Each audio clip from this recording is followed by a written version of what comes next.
कुछ लोगों को पानी में ज्यादा देर हाथ भिगोए रखने से हाथों पर झुर्रियां पड़ जाती हैं। यही नहीं बल्कि नहाने के बाद भी हाथ यूं महसूस होते हैं कि जैसे आप 80 साल के बुजुर्ग हों। माहिरीन के मुताबिक इसके पीछे आसाबी निज़ाम कार फरमा होता है। इब्तदाई तौर पर झुर्रियों की वजह जल्द में पानी के जज्ब होने को समझा जाता था, ताहम हालिया मुतालियात ने इसे गलत साबित किया है। हाथों और पैरों को अगर गर्म पानी में डुबोएं तो उसमें झुर्रियां बनने के लिए तकरीबन 3.5 मिनट लगते हैं, जबकि ठंडे पानी में 10 मिनट का वक्त लग सकता है। ताहम ज्यादातर मुतालियात से मालूम है कि ज्यादा से ज्यादा 30 मिनट में हाथों और पैरों में ज्यादा झुर्रियां नमूदार होती हैं।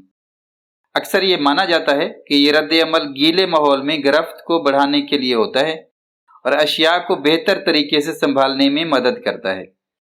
पानी में डूबने पर आसाबी निज़ाम जल्द की ऊपरी तहों में खून की नालियों में थोड़ा तगय्युर ले आता है। इस तब्दीली की वजह से जल्द सुखड़ जाती है और झुर्रियां नुमायां हो जाती हैं। हाथों पर झुर्रियां पड़ने का ये अमल एक खुद मुख्तार आसाबी निज़ाम के तहत होता है। ये उन अफराद में नहीं होता जिनकी उंगलियों में कोई आसाबी हसियात का नुक्स हो।